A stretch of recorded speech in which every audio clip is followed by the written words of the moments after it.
తెలంగాణ రాష్ట్ర ప్రభుత్వం ముఖ్యమంత్రి రేవంత్ రెడ్డి గారు చూసినా మనం 2 రోజుల క్రితం సనత్ నగర్ టిమ్స్ హాస్పిటల్ని అయితే ప్రారంభించడం జరిగింది. ఇక దీని మీద అధికార ప్రతిపక్షాల మధ్య ఒక యుద్ధం జరుగుతుందని మాత్రం చెప్పొచ్చు.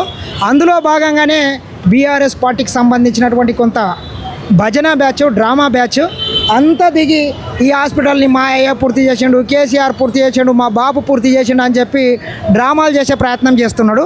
నేను ఒక్కటే సవాల్ విసురుతున్నా, కల్వకుంట్ల చంద్రశేఖర్ రావే గనక ఈ హాస్పిటల్ని పూర్తి చేసి ఉంటే ఎందుకు ఈ హాస్పిటల్ మరి ఓపెన్ చేయలేదు?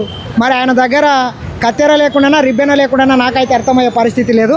మరి ఇట్లుంటే ఈరోజు ఏదో హాస్పిటల్ కాడికి హరీష్ రావు వస్తున్నాడు అని చెప్పి మొత్తం భజన బ్యాచ్ని, డ్రామా బ్యాచ్ని దింపి ఇక్కడ మొత్తం కొంత ఓవర్ యాక్టింగ్ చేసే ప్రయత్నం చేస్తున్నాడు. ఇది మొత్తం పేడ్ బ్యాచ్ చాలా ఉంటుంది ఇక్కడ.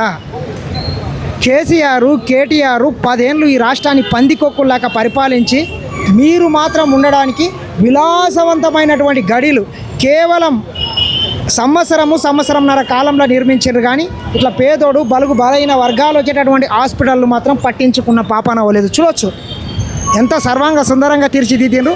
కేవలం 3 సంవత్సరాలలో కాంగ్రెస్ పార్టీ 1000 కోట్లు ఖర్చు పెట్టి ఈ హాస్పిటల్ను పూర్తి చేస్తే కల్వకుంట్ల చంద్రశేఖర్ రావు 10 ఏళ్ళ అధికారంలో ఉండి దీనికి 60-70 కోట్లు కూడా ఖర్చు పెట్టినటువంటి పాపాన పోలేదు.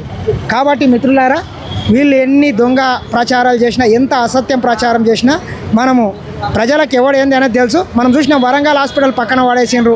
దీంతో పాటు కొత్తపేట టిమ్స్ హాస్పిటల్ కావచ్చు, అదేవిధంగా అల్వాల్ టిమ్స్ హాస్పిటల్ మొత్తం పండబెట్టి వాళ్ళు మాత్రం గడిలు నిర్మించుకున్నారు. సకాలంలో వాస్తు సకా లేదని చెప్పి సెక్రటరేట్ నిర్మించిండ్రు. కానీ మరి ఎందుకు మీరే పూర్తి చేసింటే దీన్ని ఎందుకు మీరు కంప్లీట్ చేయలేదో సమాధానం చెప్పాల్సినటువంటి అవసరం ఉంటుంది. కాబట్టి మీరు డ్రామాలు ఇవన్నీ కట్టిపెట్టాలని మరొక్కసారి హెచ్చరిస్తున్నా.